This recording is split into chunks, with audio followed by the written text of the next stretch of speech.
કેમ છો બાળકો? મજામાં ને? શિવા ઇન્ટરનેશનલ માધ્યમિક શાળામાં તમારું હાર્દિક સ્વાગત છે. તો આજે આપણે તમારી અંગ્રેજીની બુકની અંદર યુનિટ 5 જેનું નામ છે રાણી કી વાવ. રાણી કી વાવ મતલબ કે રાણીની વાવ. તો આ રાણી કી વાવ આપણે પાઠ ભણીએ તેના પહેલાં આપણે તેનું પ્રી ટાસ્ક જે આપેલું છે તે આપણે થોડું જોઈ લઈએ. ઓકે, તો ચાલો તમારી બુક નીકાળો અને પ્રી ટાસ્ક કાઢો. જો તો પ્રી ટાસ્કની અંદર રાણી કી વાવ પાઠની અંદર તમારે look at the picture of the Somnath temple. Now fill in the blank using the word in the bracket and complete the paragraph. મતલબ કે સોમનાથ ટેમ્પલ વિશેની થોડી માહિતી આપેલી છે, તે તમારે કૌંસમાં આપેલા જે શબ્દો છે તેને જ્યાં યોગ્ય જગ્યા પૂરવાના હોય ત્યાં પૂરીને ખાલી જગ્યા પૂરી કરવાની છે. Okay, this is the temple of Somnath is a great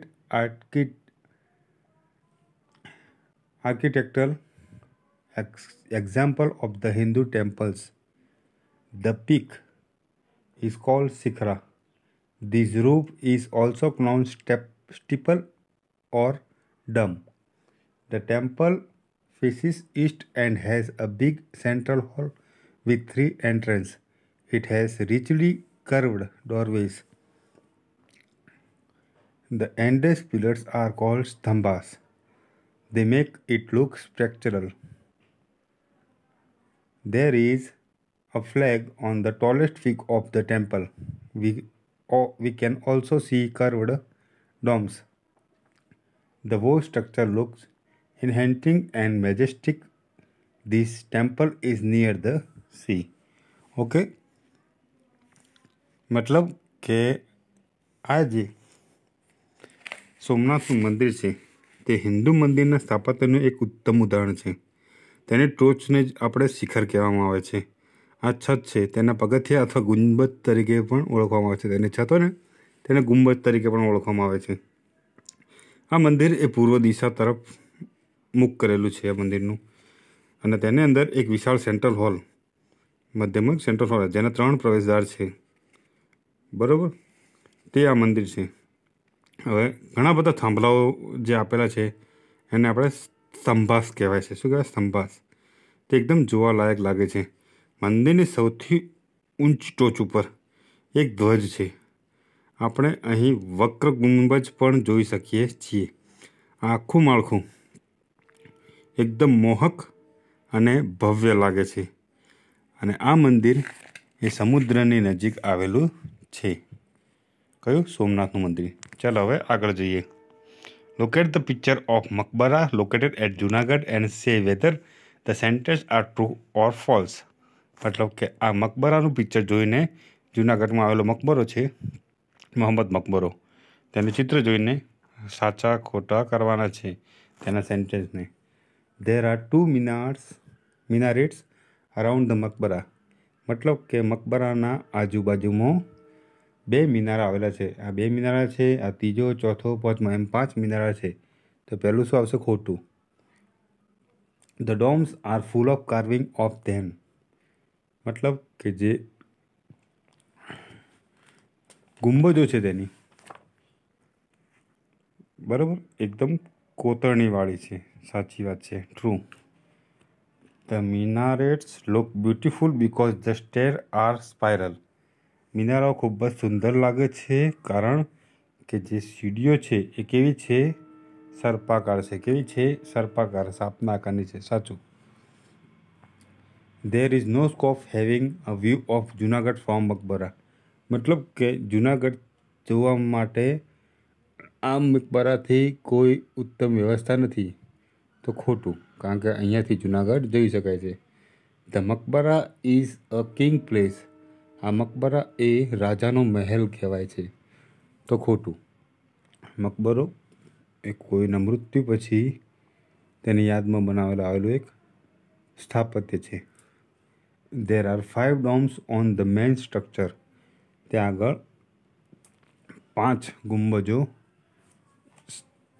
અથવા સ્તંભો, ગોળાકાર સ્તંભો આવેલા છે મુખ્ય કોતરણીમાં. તો ટ્રુ. ઓકે, તો ચાલો આટલું જોયું. હવે આપણે આગળ થોડું જોઈ લઈએ. State which of these should be done or should be not done while visiting a historical moment. Write yes or no at the end of the sentence. મતલબ કે તમે કોઈ ઐતિહાસિક સ્થળની મુલાકાત લો તો તમારે શું શું કરવું જોઈએ ને શું ન કરવું જોઈએ. જે કરવાનું હોય તેના માટે યસ, જે ન કરવાનું હોય તેના માટે no. Use the flash light if dark inside. જો અંદર અંધારું હોય તો ફ્લેશ લાઇટ કરવી તો no. Touch the carving, feel and enjoy it. જે કોતરણી હોય તેને અડવાનું, અનુભવ કરવાનો અને આનંદ માણવાનો. તો ઐતિહાસિક સ્થળની કોઈ પણ જગ્યાને અડવું ન જોઈએ તો નો. મેકિંગ નોઇઝ, અવાજ કરવો જોઈએ તો no. The record visit carve your name only on the corner stones.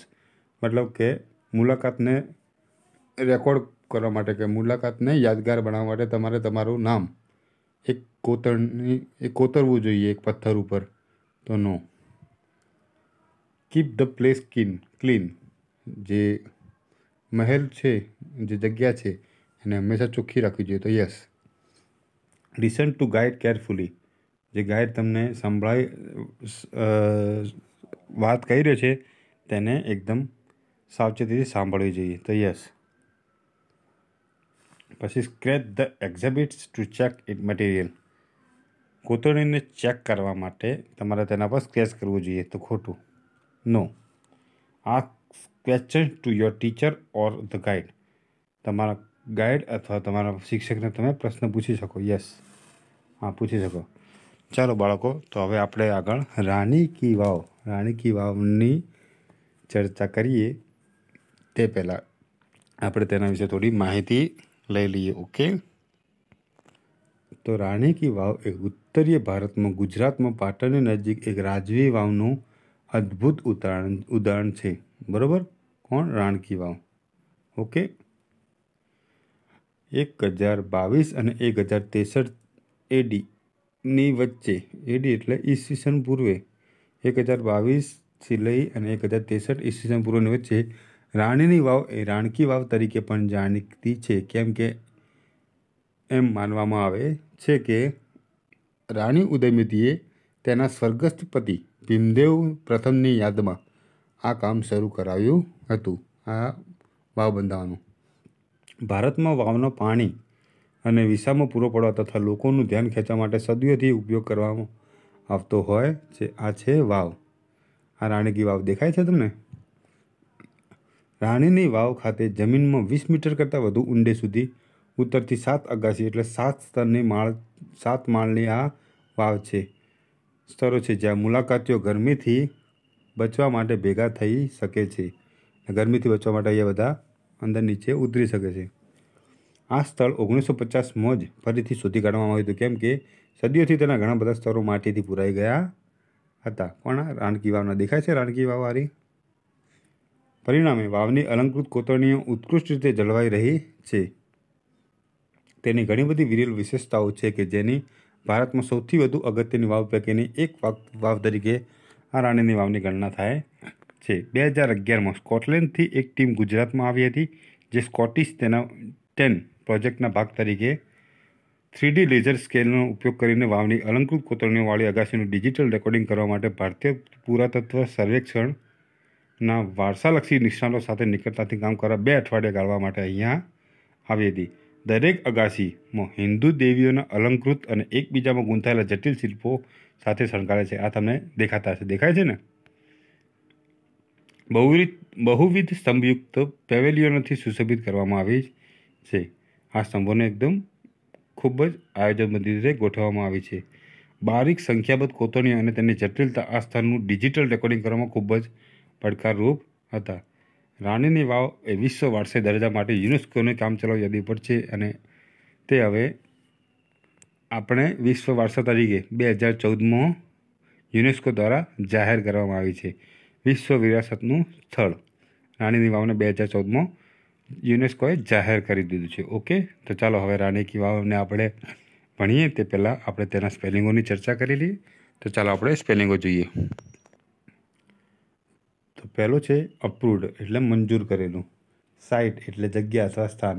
Word એટલે વિશ્વ વૈશ્વિક, હેરિટેજ એટલે ઇતિહાસ અથવા સંસ્કૃતિનો વારસો અથવા વિરાસત, ટુ ડિક્લેર એટલે જાહેર કરવું, ટુ રેકગ્નાઇઝ એટલે માન્ય કરવું, માન્યતા આપવી, માસ્ટરપીસ એટલે કલાકારીનો ઉત્કૃષ્ટ નમૂનો, એક્સેપ્શનલ એટલે અસાધારણ, એક્ઝામ્પલ એટલે દાખલો અથવા નમૂનો, વન્ડરફુલ એટલે અદ્ભુત, સેમ્પલ એટલે નમૂનો. પછી ટેકનોલોજીકલ એટલે તંત્ર વિજ્ઞાનને લગતું, ડેવલપમેન્ટ એટલે વિકાસ, ટુ યુટિલાઇઝ એટલે ઉપયોગ કરવો, રિસોર્સ એટલે સંપત્તિ અથવા સંગ્રહ, સિંગલ એટલે એક જ, ઇમેન્સ એટલે ખૂબ જ વિશાળ, ખૂબ જ મોટું, એપ્રિએશન એટલે વખાણ અથવા કદર, સ્ટેપવેલ એટલે વાવ, સ્ટોરી એટલે માળ, સ્કલ્પચર એટલે શિલ્પકૃતિ, પેસીજ એટલે જવા આવવાનો માર્ગ, પિલર એટલે થાંભલો અથવા સ્તંભ, પેવિલિયન એટલે પાકા બાંધકામનો મંડપ, મેગ્નિફિસન્ટ એટલે ભવ્ય, ઇન્ચાન્ટિંગ એટલે ખૂબ જ આકર્ષક, મુગ્ધ કરે, મોહી નાખે તેવું, કાર્વિંગ એટલે કોતરણી, ઓરિજિનલ એટલે મૂળ અથવા પ્રાચીનતમ, નેરો એટલે સાંકડું, કોરિડોર એટલે પડસાળ, પછી વિઝિટર એટલે મુલાકાતી, બ્યુટી એટલે સૌંદર્ય. પછી સ્ટ્રક્ચર એટલે બાંધકામ, રચના, સ્થાપત્ય, યુનિક એટલે અનન્ય અથવા અજોડ, ઇલસ્ટ્રેશન એટલે દાખલો, ઉદાહરણ, સ્પેસ એટલે જગ્યા, વિસ્તાર, વોલ્યુમ એટલે વ્યાપેલો, જગ્યા, ભાગ, આર્ટિસ્ટિક એટલે કલાત્મક, પ્રેઝન્ટેશન એટલે પ્રદર્શન, રજૂઆત, અપીલ એટલે આકર્ષક લાગવું, ઓબ્ઝર્વ એટલે જોનાર, વિડો એટલે વિધવા, ટુ કન્સ્ટ્રક્ટ એટલે બાંધવું, રચના કરવી, પોપ્યુલર એટલે લોકપ્રિય, ડેનેસ્ટી એટલે રાજવંશ, પ્રોજેક્ટ એટલે યોજના, સ્ક્રેસિટી એટલે અછત, ટુ ફેસ એટલે સામનો કરવો, અનફોર્ચ્યુનેટલી એટલે કમનસીબે, કમ્પ્લીશન એટલે સમાપ્તિ, આર્કિટેક્ચર એટલે સ્થાપત્ય અથવા બાંધકામની શૈલી, એક્સપ્રેશન એટલે અપવાદ,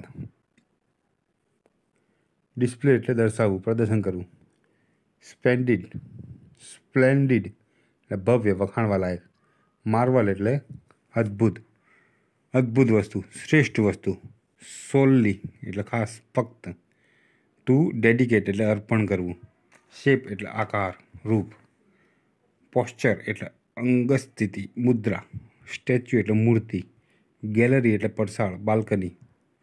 પછી રેલડી એટલે ભાગ્યે જ, જ્વલ્લે જ, સ્વોર્ડ એટલે તલવાર, શિલ્ડ એટલે ઢાળ, ફોર્મ એટલે રૂપ, બીડ એટલે માળનો મણકો અથવા પારો, જેન્ટલ એટલે સૌમ્ય, એક્સપ્રેશન એટલે મોઢાનો ભાવ, સ્ટેન્ડ એટલે કઠોર અથવા કડક. પછી આગળ લાઈફસ્ટાઈલ એટલે જીવનશૈલી. પછી ફોલ્કટેલ એટલે લોકવાર્તા, લોકકથા, ઇન્સ્ટિક્ટ એટલે વૃત્તિ, સ્વભાવ, ટુ રિવેલ એટલે બતાવવું, પ્રગટ કરવું, વિઝન એટલે દ્રષ્ટિ, ઇમેજિનેશન એટલે સર્જન શક્તિ, કલ્પના શક્તિ, સ્કલ્પ્ટર એટલે શિલ્પી, એટ્રેક્ટિવ એટલે આકર્ષક, ટુ પ્રેઝન્ટ એટલે રજૂ કરવું, વાસ્ટ એટલે વિશાળ, રેન્જ એટલે ફલક, ઇમોશન એટલે મનોભાવ, વરાયટી એટલે વિવિધતા, મૂડ એટલે મિજાજ અથવા મનની સ્થિતિ, સિચ્યુએશન એટલે હાલત, પરિસ્થિતિ, સ્ટાઇલ એટલે શૈલી, ગ્રેસ એટલે મોહકતા, આકર્ષકતા, અનમેચ્ડ એટલે અનન્ય, ટુ ફોકસ એટલે ધ્યાન કેન્દ્રિત કરવું, હોલીનેસ એટલે પવિત્રતા, સિગ્નિફિકન્સ એટલે મહત્વ, કલ્ચર એટલે સંસ્કૃતિ, ઇલેબરેટ એટલે ઝીણવટથી તૈયાર કરેલું, ઓર્નમેન્ટેડ નકશીકામવાળું, શણગારેલું, અલંકૃત કરેલું, સબમર્જ્ડ પાણીમાં ડૂબેલું, ગ્લોરી એટલે કીર્તિ, નામના, ખ્યાતિ, કોમ્પ્લેક્સ એટલે જટિલ અથવા અટપટું, પેનલ એટલે તકતી, બેરીડ એટલે દટાયેલું, ટુ વેનિશ એટલે અદૃશ્ય થઈ જવું, સિલ્ટ એટલે કાદવ, સેન્ચુરી એટલે 100 વર્ષ, શતાબ્દી. પછી પ્રિઝર્વ એટલે જાળવી રાખવું, સુરક્ષિત રાખવું, ટુ નોમિનેટ એટલે નીમવું, અને એક્સલન્ટ એટલે ઉત્તમ. ચલો બાળકો, આ સ્પેલિંગોની ચર્ચા થઈ ગઈ છે. તો હવે તમારે આગળ પાઠની આપણે ચર્ચા કરી લઈએ. બીજા વિડીયોમાં આપણે જે રાણી કી વાવ છે તે પાઠ આપણે જોઈશું, વ્યૂ કરીશું. ઓકે, તેના અંદરની માહિતી આપણે જોઈશું, કેવી છે રાણી કી વાવ અને તેના અંદર શું શું આવેલું છે. ઓકે, નેક્સ્ટ વિડીયોની અંદર જોઈશું.